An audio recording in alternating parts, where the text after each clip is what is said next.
NCB times ಮೀಡಿಯಾಗೆ ಸ್ವಾಗತ. ನಾನು ದರ್ಶನ್ ಹುಣಸೂರು. ನಟಿ ರನ್ಯಾ ರಾವ್ ಬಗ್ಗೆ ಯಾರಿಗೆ ತಾನೇ ಗೊತ್ತಿಲ್ಲ ಹೇಳಿ.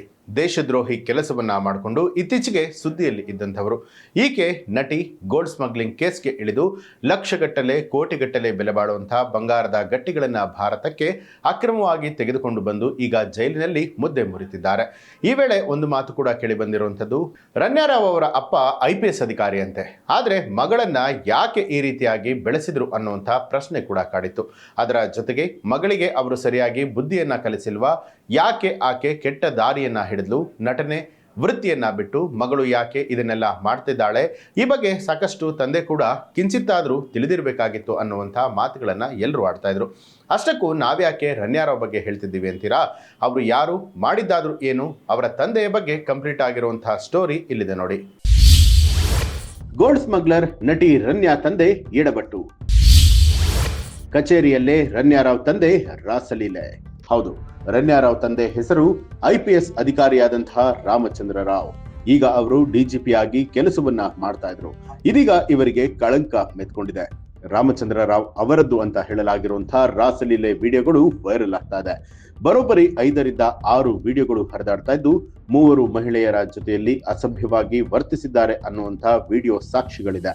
ಅಚ್ಚರಿ ಅಂದ್ರೆ ಅವರು ಕಚೇರಿಯಲ್ಲೇ ಕುಳಿತು ಈ ರೀತಿ ಮಾಡಿರುವಂತದ್ದು ತೀವ್ರ ಆಕ್ರೋಶಕ್ಕೆ ಕಾರಣ ಆಗಿದೆ. ಈಗ ನಾವು ಅದ್ರ ಬಗ್ಗೆ ವಿಚಾರಣೆ ಮಾಡಿಸ್ತೀವಿ. ನನಗೆ ಬೆಳಿಗ್ಗೆ ಗೊತ್ತಾಯ್ತು, ಆಮೇಲೆ ಅವ್ರ ಮೇಲೆ ಶಿಸ್ತಿನ ಕ್ರಮ ತಗೋತೀವಿ, ಶಿಸ್ತು ಕ್ರಮ ಜರುಗಿಸ್ತೀವಿ. ಎಷ್ಟೇ ಎತ್ತರದ ಅಧಿಕಾರಿ ಆದರೂ ಕೂಡ ಕಾನೂನಿಗಿಂತ ಯಾರು ದೊಡ್ಡವರಲ್ಲ. ಅವ್ರ ಮೇಲೆ ಶಿಸ್ತಿನ ಕ್ರಮ ತೆಗೆದುಕೊಳ್ಳೋದಕ್ಕೆ ಕೆಲಸವನ್ನು ಮಾಡ್ತೀವಿ. ಅದನ್ನು ವಿಚಾರಣೆ ಮಾಡಿ ಆಮೇಲೆ ಕ್ರಮ ತಗೋತೀವಿ. DGP ಕೆ ರಾಮಚಂದ್ರ ರಾವ್ ಕಚೇರಿಯಲ್ಲಿ ಸಮವಸ್ತ್ರದಲ್ಲಿ ಇದ್ದಂತಹ ಸಂದರ್ಭದಲ್ಲೇ ಮಹಿಳೆಯ ಜೊತೆಗೆ ರಾಸಲೀಲೆ ನಡೆಸಿದಂತಹ ವಿಡಿಯೋಗಳು ವೈರಲ್ ಆದ ನಂತರ ಅಮಾನತುಗೊಳಿಸಲಾಗಿದೆ. 1993ರ ಬ್ಯಾಚ್ನ IPS ಅಧಿಕಾರಿಯಾದ ಇವರ ಹೆಸರು ಹಲವು ವಿವಾದಗಳಲ್ಲಿ ತಳುಕು ಹಾಕಿಕೊಂಡಿತ್ತು. ರಾಸಲೀಲೆ ಆರೋಪ ಈಗ ಹೊಸದಾದರೂ ಕೂಡ ಈ ಹಿಂದೆ ಅನೇಕ ಪ್ರಕರಣದಲ್ಲಿ ಅವರ ಹೆಸರು ಕೇಳಿಬಂದಿತ್ತು. ಇತ್ತೀಚೆಗೆ ರಾಸಲೀಲೆ ಪ್ರಕರಣದಲ್ಲಿ ರಾಜಕಾರಣಿಗಳ ಹೆಸರು ಕೇಳಿ ಬಂದಿದ್ವು. ಆದರೆ IPS ಅಧಿಕಾರಿ ಈ ರೀತಿ ಪ್ರಕರಣ ಎಲ್ಲೂ ಕೂಡ ಕೇಳಿ ಬಂದಿರಲಿಲ್ಲ. ಮೊಟ್ಟ ಮೊದಲ ಬಾರಿಗೆ IPS ಅಧಿಕಾರಿಗಳಿಗೆ ಕಳಂಕ ತರುವಂತಹ ರಾಮಚಂದ್ರ ರಾವ್ ಅವರು ಕೆಲಸವನ್ನ ಮಾಡಿದ್ದಾರೆ ಅನ್ನುವಂತಹ ಮಾತುಗಳು ಕೇಳಿ ಬರ್ತಾ ಇದೆ. ಈ ವಿಚಾರಕ್ಕೆ ಸಂಬಂಧಪಟ್ಟ ಹಾಗೆ ರಾಮಚಂದ್ರ ರಾವ್ ಅವರನ್ನ ಕೇಳಿದ್ರೆ ದ್ವಂದ್ವ ಹೇಳಿಕೆಗಳನ್ನ ಕೊಡ್ತಿದ್ದಾರೆ.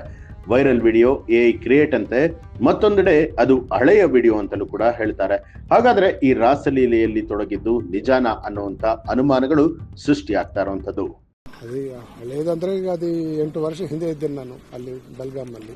ನಾನು ಅದ್ರ ಬಗ್ಗೆ ಅಡ್ವೊಕೇಟ್ ಮಾತಾಡಿ ನಾವು ಇದು ಕ್ರಮ ತಗೊಳ್ತೀವಿ.